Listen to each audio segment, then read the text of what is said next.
I knew something was wrong the second Micah's name wasn't called. Everyone in that living room was laughing, tearing open gifts, ribbons flying through the air like confetti. The fireplace crackled, Christmas music played low in the background, and wrapping paper littered the carpet. It was supposed to be perfect. Our first Christmas back home after everything that happened. My son sat quietly on the edge of the couch, a small wrapped present resting on his lap, his eyes bright with excitement.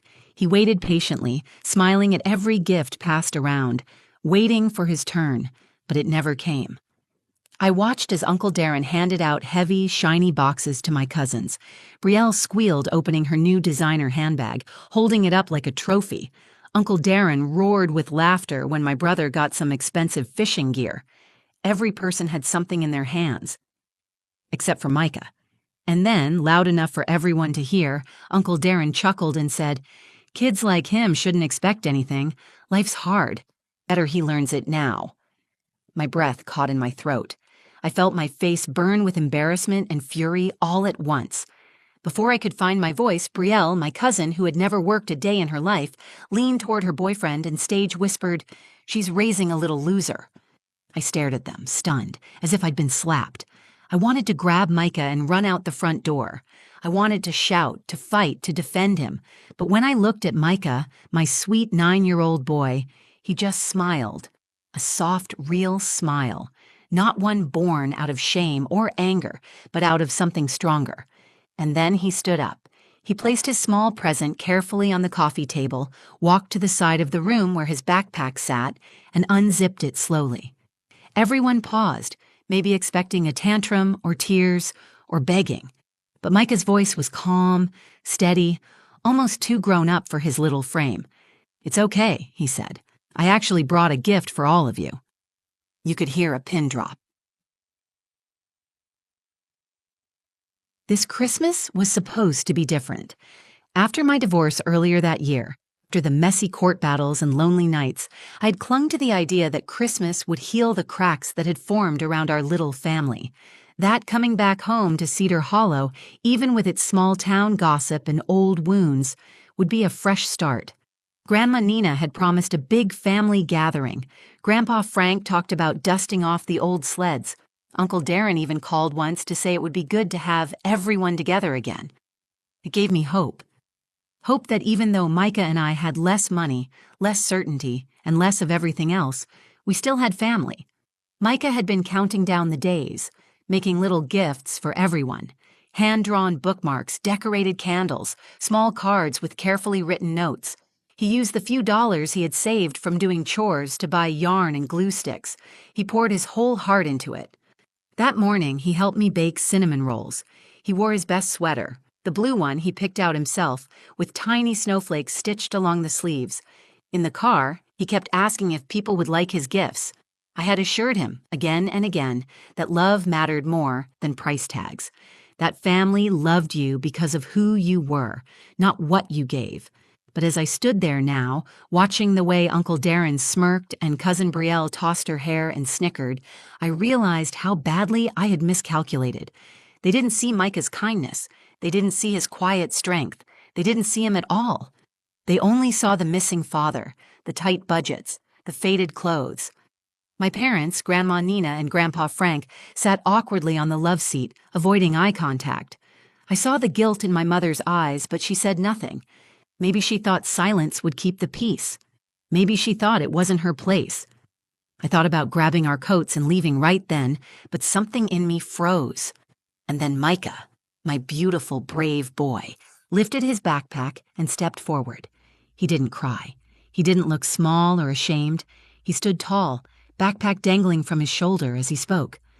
"I brought a gift for all of you," he repeated, and his voice was so clear, so sure, that even Uncle Darren's laughter stuttered into an uneasy cough.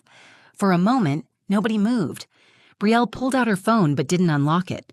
Grandma Nina wiped under her eye. The Christmas lights blinked lazily on the tree, throwing soft red and gold shadows on the floor. I looked at my son and realized he wasn't just about to teach them a lesson. He was about to change everything. Micah unzipped his backpack carefully, as if he wasn't standing in the middle of a room full of people who had just humiliated him. His fingers worked slowly, almost tenderly, and he pulled out a bundle tied with a simple strip of red yarn. One by one, he placed small, folded pieces of paper on the coffee table. Each one had a name written across the front in his neat, careful handwriting. Uncle Darren, Cousin Brielle, Aunt Linda, Grandma Nina, Grandpa Frank, even me. I felt my throat tighten. What was he doing? The air in the room shifted. The energy turned heavy. Nobody laughed now. Brielle shifted uncomfortably in her seat, twirling her shiny bracelet around her wrist. Uncle Darren cleared his throat, probably expecting a childish apology or some kind of joke. But Micah wasn't apologizing. He wasn't joking. He was giving them gifts. Handmade, personal, thoughtful, just like he had always planned. "I wanted to make something special," Micah said, his voice soft but steady, "because Christmas is about giving. Not just stuff you buy. It's about saying something real."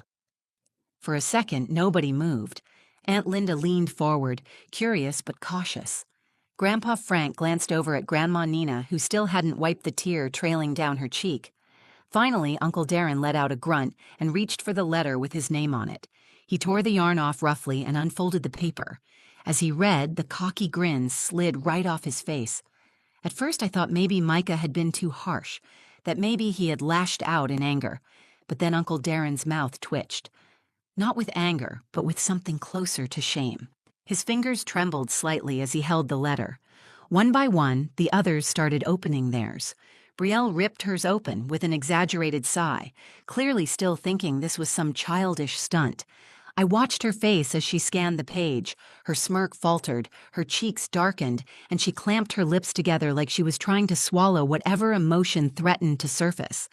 Micah had written to her, "I hope you find real friends who like you for your heart, not for your stuff.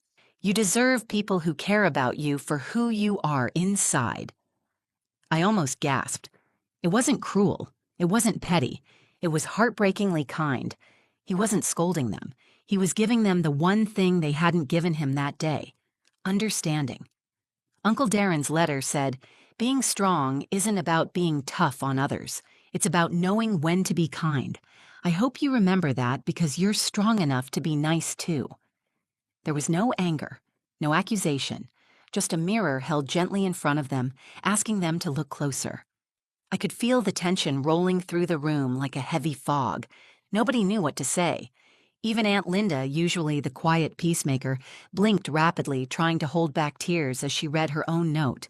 "Thank you for always smiling at me, even when other people don't." Grandma Nina clutched her letter to her chest without even opening it, sobbing quietly into her tissue. And through it all, Micah stood there. Small, brave, unshaken. I had spent the whole year trying to shield him, from court hearings, from harsh words, from whispered gossip at the grocery store. I thought he was fragile. I thought the world might crush him if it pressed too hard. But standing there, looking at him, I realized I had it backwards. Micah wasn't fragile. He was powerful in a way none of them, not even me, had understood. He wasn't angry they had forgotten him. He wasn't bitter they had mocked him. He had come to give, even to people who didn't think he deserved it, especially to them. Across the room, Cousin Brielle shoved her letter into her purse and muttered something about needing air. She stormed out the front door, slamming it behind her hard enough to rattle the Christmas ornaments on the tree. Uncle Darren stayed rooted in his chair, staring at his letter as if it were written in a language he didn't understand. The party wasn't over yet, but the energy had completely changed. The laughter had dried up. The smug smiles were gone. Now there was just silence, raw, heavy, uncomfortable, and my son standing at the center of it all, unbroken. I should have been furious. I should have been mortified. Instead, I was in awe. Micah had done what I hadn't had the courage to do. He faced cruelty without letting it change who he was, without letting it harden him. And somehow, through his quiet grace, he made them all look at themselves. Not with anger, but with hope that maybe they could still be better. Maybe Christmas could still mean something real, even now, even after everything. For a few long moments, nobody said anything. The room felt heavier than before, like the air itself had thickened. The only sounds were the faint crackling of the fireplace and the distant rumble of wind outside. Micah stood there, still holding the empty backpack, looking at each of them.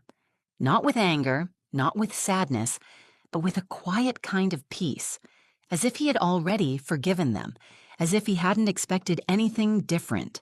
And maybe, deep down, he hadn't.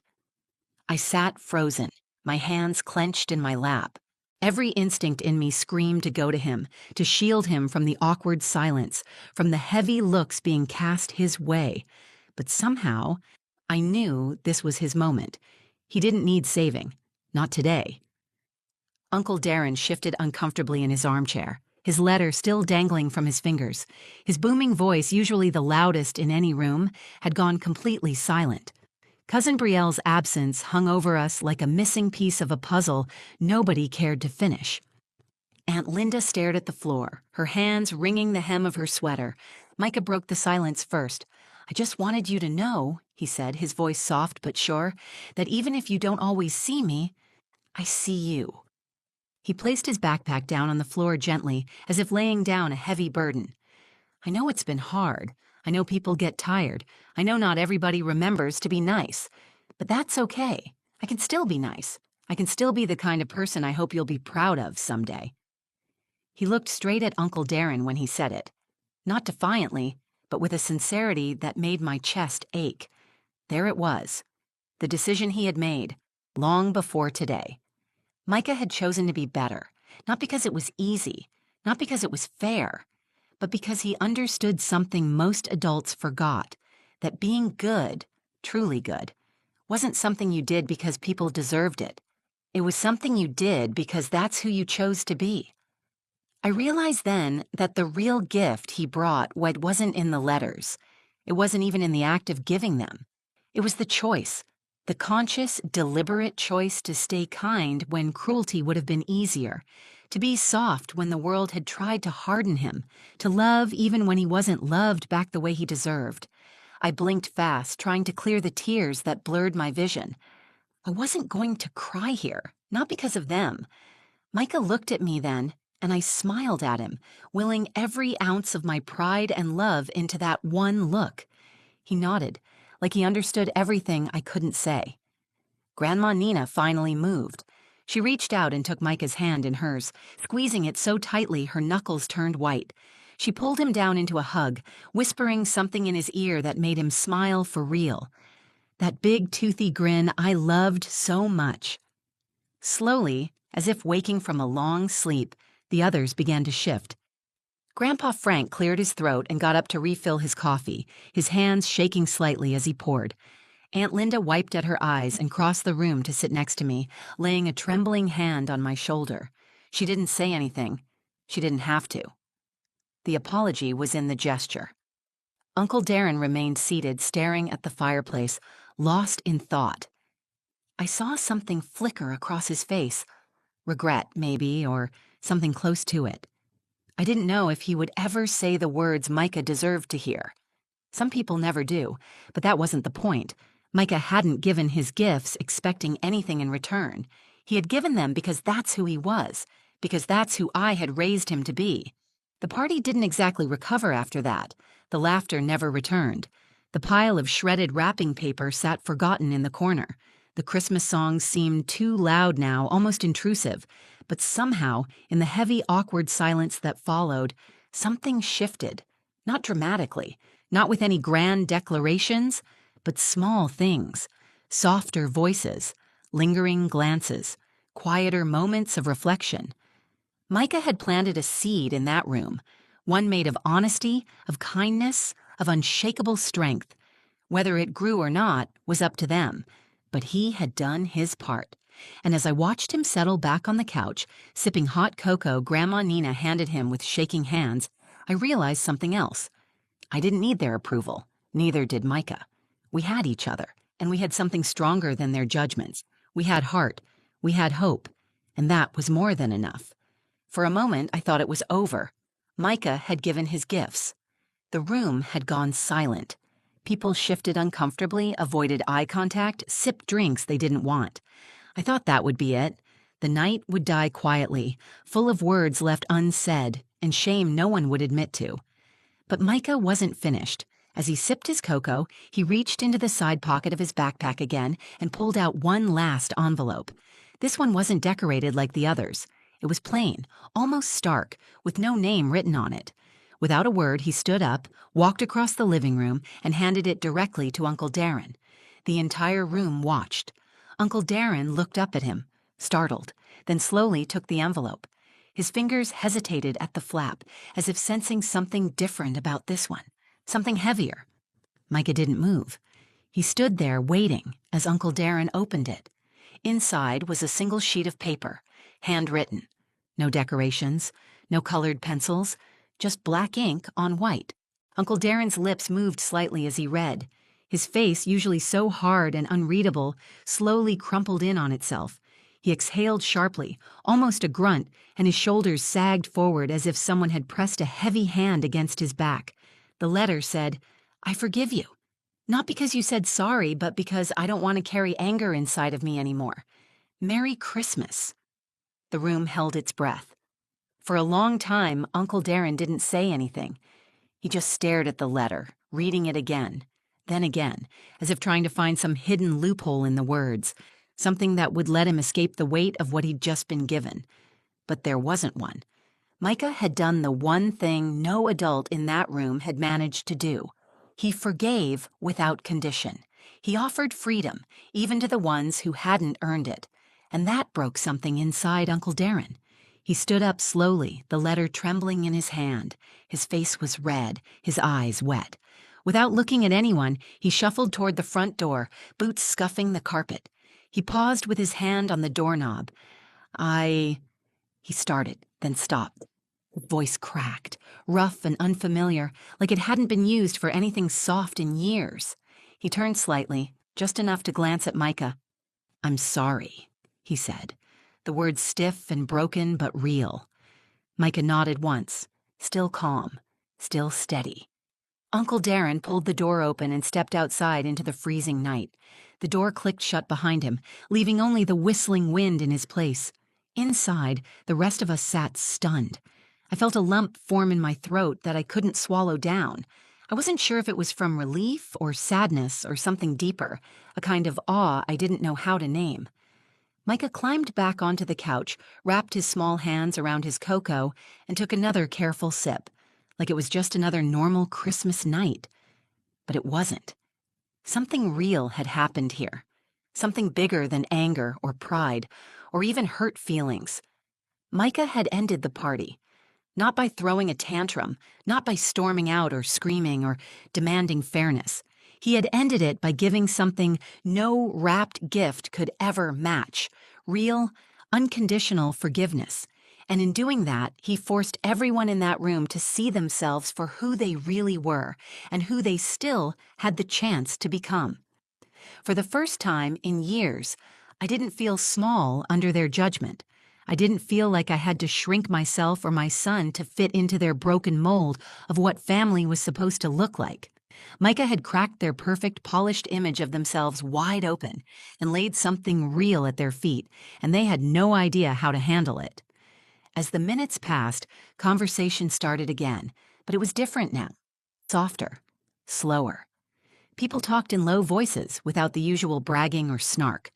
Aunt Linda sat next to Micah and asked if she could see some of his drawings.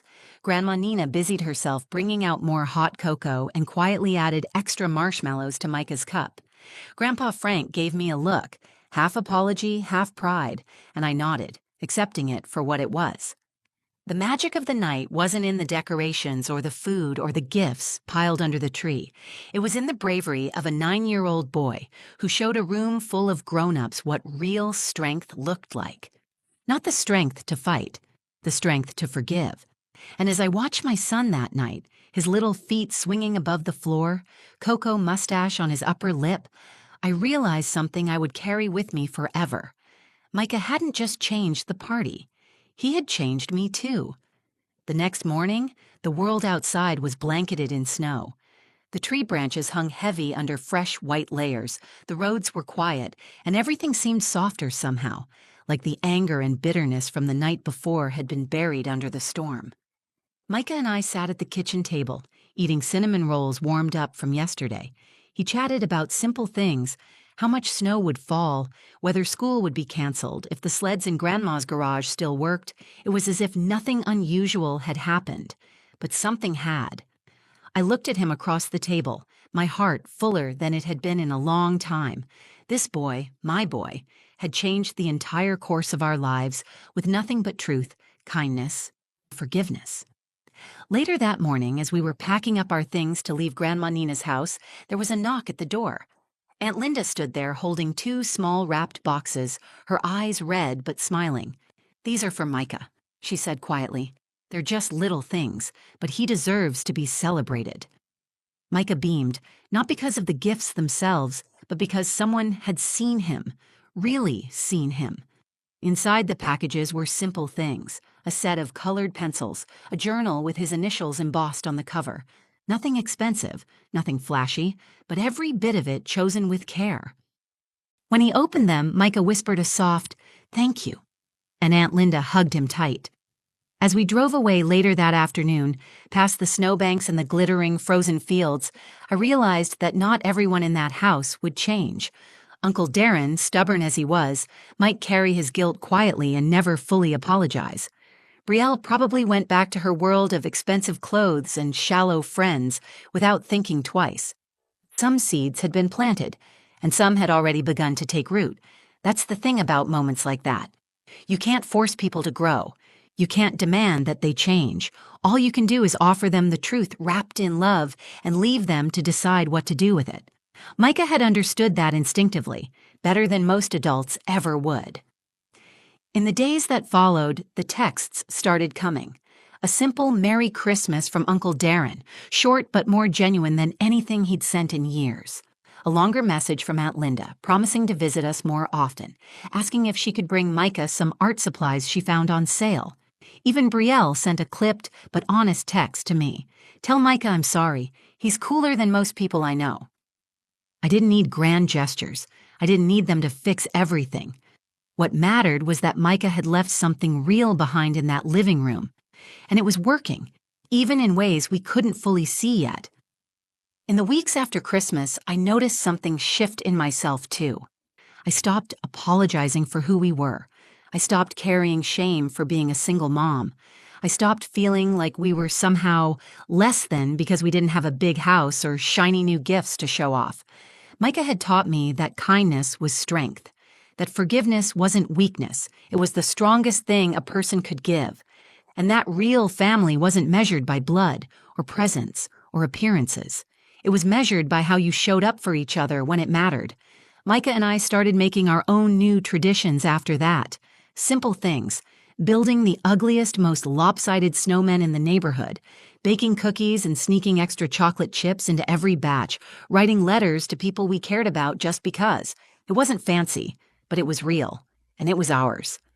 When I look back on that Christmas now, I don't remember the humiliation. I don't focus on the sting of being overlooked or the cruel words thrown at my son. I remember the way Micah smiled as he placed those letters on the table, the way he stood in front of people who wanted to tear him down and chose love instead, the way he forgave without asking for anything in return. That was the real gift. And it didn't come wrapped in shiny paper. It came from a boy whose heart was bigger than a living room full of bitterness. A boy who taught all of us that the most powerful gift you can ever give is grace. And because of him, that's a lesson I'll carry with me every Christmas, every day for the rest of my life. Thank you for listening to our story. If Micah's strength and kindness touched your heart even a little today, it would mean the world if you'd take a second to like this video. It helps share stories like his with more people who might need them. And if you've ever been through something similar, or you just want to send a kind word to someone who's struggling, I'd love for you to share your thoughts in the comments. Don't forget to share this video with someone you care about. You never know who might need a little reminder that kindness still matters. And if you want more real, honest stories like this, make sure you subscribe to the channel. From our little family to yours, Merry Christmas, and remember, the strongest gift you can ever give is love.